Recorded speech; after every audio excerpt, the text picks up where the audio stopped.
ይህን ወጣት ብዙዎቻችሁ በዚሁ በማህበራዊ ሚዲያ ላይ ታውቁታላችሁ። ወጣቱ ከሰሞኑ ደግሞ ከአርቲስት ነጻነት ወርቅነህ ህልፈተ ህይወት ጋር በተገናኘ ባነሳው ሐሳቡ ምክንያት በበርካታ ማህበራዊ ሚዲያዎች ላይ መነጋገሪያ ነበር። ይሄ እዚህ ጋር የምታዩት ቁጥር ገንዘብ ነው። የሆነ ትልቅ ነገር እንስራ። ነጻነት ወርቅነህ በህይወት ባለበት ጊዜ እኛን ሲያስቅ እንደነበረው። ስለዚህ ምን ታስባላችሁ? አንዳንድ ሰዎችም ነገርየውን ሐሳቡን ደግፈው ሲያንጸባርቁት አስተውለናል። ከአርቲስቱ ህልፈተ ህይወት ጋር በተገናኘ በዩቲዩብ የሚሰሩ ወጣቶች ላይ ጥሪ ቅረብ አንድ ነገር እናድርግ የሚል ነበር ሐሳቡ። ከዚሁም ጋር ተገናኝቶ እኛም የሱን ሐሳብ ተቀብለን ቢሮው ድረስ በመሄድ በአካል ተገናኝተን ውይይት አድርገናልና ያው አንተም ጥሪውን ካቀረብክ በኋላ ተመልክቼው ነበር።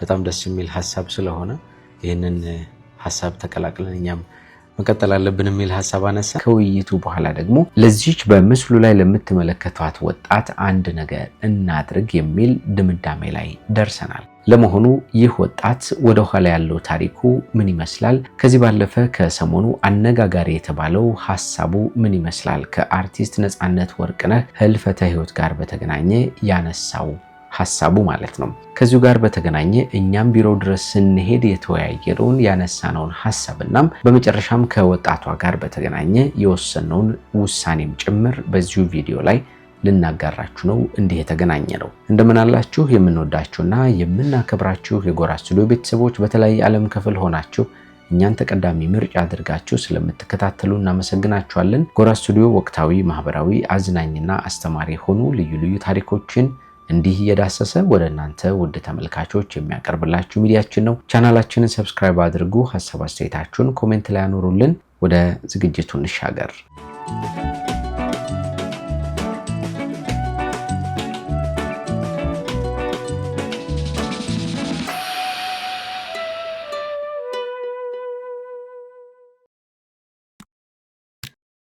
ወጣቱ በማህበራዊ ሚዲያ መጠሪያው ኑቲ ዳሎል በሚል ነው ብዙዎቻችን የምናውቀው። ነገር ግን ትክክለኛ ስሙ ጢሞቴዎስ ዘካሪያስ ተብሎ ነው የሚጠራው። አስተዳደጉ በወላይታ ሶዶ ከተማ ሲሆን ከልጅነቱ ጀምሮ እጅግ በርካታ የህይወት ውጣ ውረዶችን አሳልፎ ዛሬ ላይ ለደረሰበት ቁም ነገር እንደደረሰ ነው ከዚህ በፊት በማራኪ ወግ ፕሮግራም ላይ በሰጠው ቃለ መጠይቅ ላይ ለመረዳትና ለመገንዘብ የቻለው። ከልጅነቱ ጀምሮ ያልሰራው ያልሞከረው ስራ አልነበረም። ወደ አዲስ አበባ ዩኒቨርሲቲ ከገባ በኋላ ግን ከሚማረው ትምህርት ጎን ለጎን ማህበራዊ ሚዲያን ያሳልጥ ነበር። በተለይ ደግሞ በዩቲዩብ የተለያዩ ቪዲዮችን በማጋራት ተመልካቾችን እየሰበሰበ መጣ። በመሃል ብዙ ፈተናዎች ቢያጋጥሙትም ውጤታማ እየሆነ ግን ህይወቱን ወደ ቁም ነገር መለወጥ ቻለ ማለት ነው። ወጣቱ ኑቲ ድርጅቶችን አቋቁሞ እየሰራ ነው የሚገኘው። በዚህ ሰዓት ዳሎል ኢንተርቴይንመንት በሚል በዩቲዩብ የተለያዩ መረጃዎችን፣ ወቅታዊ ጉዳዮችን የሚያካፍልበት ፕሮግራም አለው። በሌላ በኩል ደግሞ ዳሎል አካዳሚ በሚል የማህበራዊ ሚዲያ ስልጠናዎችን በመስጠት የተለያዩ ወጣቶችን በማሰባሰብ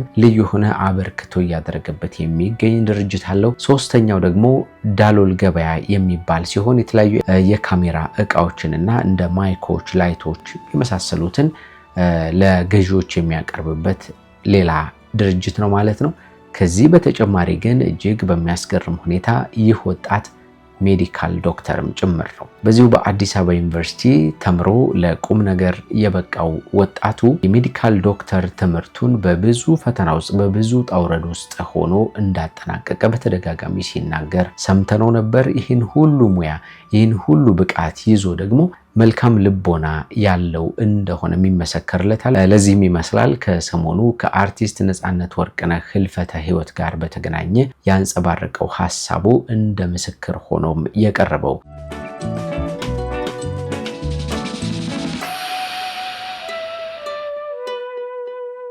አርቲስቱ ህይወቱ ካለፈ በኋላ በጣም መነጋገሪያ እንደነበር እናስታውሳለን። ኑቲ ከዚሁ ጋር በተገናኘ ደግሞ ይህን ብሎ ነበር። ይሄ እዚህ ጋር የምታዩት ቁጥር ገንዘብ ነው። ምን አድርጌ ያገኘሁት ገንዘብ ነው። ነጻነት ወርቅነህ ህይወቱ በማለፉ ያንን ዜና ሰርቼ ያገኘሁት ገንዘብ ነው። አንድ ቪዲዮ ፖስት አደረኩኝ። ሰው በጣም ስሜታዊ የሆነ 260 ሺህ ምናምን ታየ። በዛ ምክንያት ያገኘሁት ገንዘብ ነው እና ባለፈው አንድ ነገር ነግሬያችሁ ነበር። ምንም ክሬቲቪቲ የሚጠይቅ ነገር አይደለም። በቃ ማለት ቪዲዮ እንዴት ልስራ ብዬ አላሰብኩም። ቁጭ ብዬ አልተጨነቅኩ፣ ምን አላልኩ።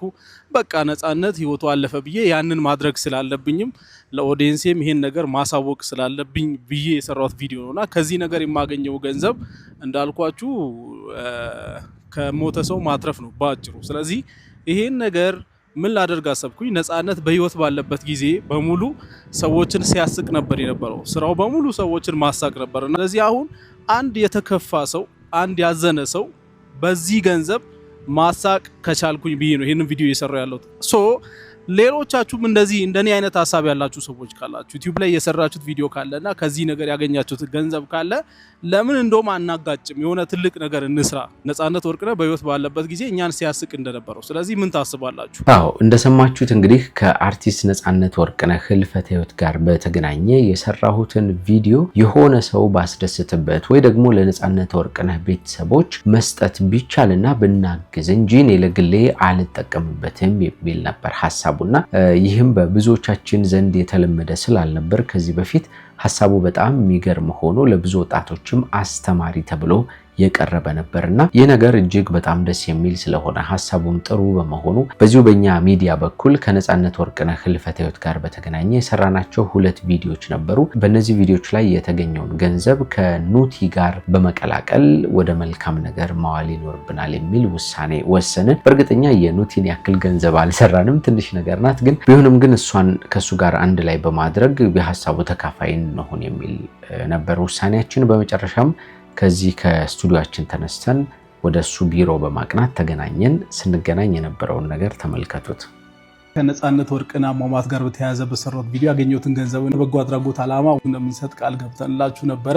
እንግዲህ እዚህ ጋር እንግዳ መጥቷል። የሰጠሁትን ቻሌንጅ እንግዲህ ተቀብሎ ጎራ ስቱዲዮ ከሚል ቻናል እኛም ያገኘነውን ገንዘብ ለዚህ በጎ አድራጎት ዓላማ እናውላለን በማለት መጥቷል። እስቲ ራስህን አስተዋውቅ። አመሰግናለሁ። ጌታቸው እባላለሁ። በጎራ ስቱዲዮ ውስጥ ፕሮግራሞችን በማቅረብ ነው እየቀጠልኩ የምገኘውና ያው አንተም ጥሪውን ካቀረብክ በኋላ ተመልክቼው ነበረ። በጣም ደስ የሚል ሐሳብ ስለሆነ ይህንን ሐሳብ ተቀላቅለን እኛም መቀጠል አለብን የሚል ሐሳብ አነሳን። 2 ቪዲዮዎች ሰርተን ነበር በተከታታይ። እነሱን 2 ቪዲዮዎች ያገኘው ገንዘብ ያው ትንሽ ነገር ነው፣ ግን እሱን ካንተ ጋር ጨምረን ጥሩ ነገር ላይ ብናደርገው የሚል በጣም እናመሰግናለን። በዚህ ዘመን እንደዚህ አይነት ሰው መኖሩ ደስ የሚል ነገር ነው። ከተገናኘን በኋላ ስንወያይ ምንድነው ማድረግ ያለብን፣ ገንዘቡን ለማን ነው መስጠት ያለብን የሚል ሐሳብ ስናነሳ በመጨረሻም እንዲህ ሆነ። እንግዲህ የወሰነው ውሳኔ ምንድን ፒሊ ወይም ደግሞ ኤደን የምትባል ልጅ አይታችኋል ብዬ አስባለሁ። በኢንዶሜትሪዮሲስ ማለትም ከማፀን ጋር በተያያዘ ህመም በጣም ስትሰቃይ ነበርና አሁን ለሕክምና የሚያስፈልጋት ገንዘብ አለ። ስለዚህ እኛም የቻልነውን ያክል እኔም እሱም የሰራነውን ገንዘብ ለእሷ የምንሰጥ ነው የሚሆነው። ሌሎቻችሁ በዚህ አጋጣሚ ይህንን ቻሌንጅ ጆይን ማድረግ ፈልጉ ሰዎች ካላችሁ ኮንታክት አድርጉኝ።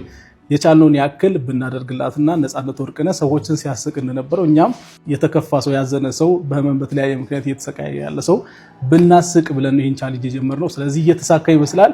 ፒሊን ሜንሽን አድርጓት። ለማንኛውም ሌሎቻችሁም ይህን ቻሌንጅ መቀላቀል የምትፈልጉ ሰዎች ካላችሁ እየጠበቅናችሁ ነው። እንግዲህ እቺኛዋ ወጣት ከማህፀንና ከአንጀት ጋር በተገናኘ በገጠማት ህመም ምክንያት በጣም ለበርካታ ጊዜያት እየተሰቃየች የምትገኝ ወጣት ናት።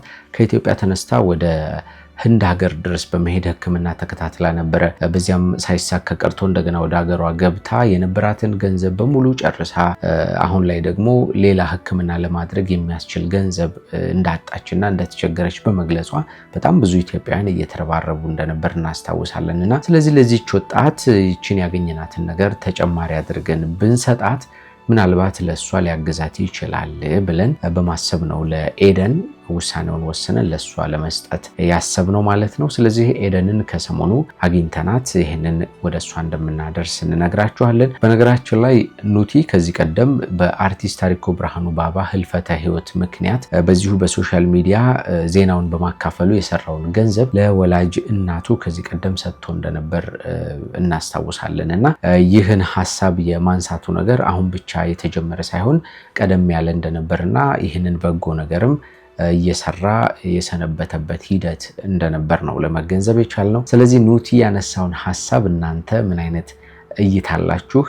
ሐሳባችሁን ልትሰጡ ትችላላችሁ። በነገራችን ላይ ይህ ቻሌንጅ አላበቃም። እኛ ተቀላቀልን እንጂ ሌሎች ሚዲያዎችም የኑቲን ጥሪ ተቀብለው በአርቲስት ነፃነት ወርቅነህ ህልፈተ ህይወት ጋር በተገናኘ በሰሩት ቪዲዮ የሰሩትን ገንዘብ ያገኙትን ገንዘብ ለእንደዚህ አይነት በጎ ዓላማ ማዋል እንደምንችል ጥሪ እየቀረበ ነው የሚገኘው። ስለዚህ በአጭር ጊዜ ውስጥ ይህንን ቻሌንጅ ተቀላቅላችሁ የሰራችሁትን ገንዘብ ከኑቲ ጋር ውሰዱትና ተቀላቅሎ ከሁላችንም ጋር ምናልባት ለወጣቷም የተሻለ ነገር ማድረግ ከቻለ አብረን ተጋግዘን መልካም ነገር እናድርግ ብለን እኛም ጥሪያችንን እናቀርባለን። ለማንኛውም በተለያየ ዓለም ክፍል ሆናችሁ እኛን ተቀዳሚ ምርጫ አድርጋችሁ እየተከታተላችሁን ስለሆነ እናመሰግናችኋለን። ጎራ ስቱዲዮ ወቅታዊ፣ ማህበራዊ፣ አዝናኝና አስተማሪ የሆኑ ልዩ ልዩ ታሪኮችን እንዲህ እየዳሰሰላችሁ ወደ እናንተ የሚያቀርብ ሚዲያችን ነው። በዛሬው ዝግጅታችን ከኑቲ ዳሎል ጋር ተገናኝተን ያደረግነውን የወሰንነውን ውሳኔና የቀጣይ ሂደቶችን በአጠቃላይ አብራርቼ በእንዲህ አይነት መንገድ አቅርቤላችኋለሁ። ጌታቸው በላይ አብሬያችሁ ቆይታ አድርጌያለሁ። በሚቀጥለው ደግሞ በሌሎች መሰናዶዎች እንደገና እንገናኛለን።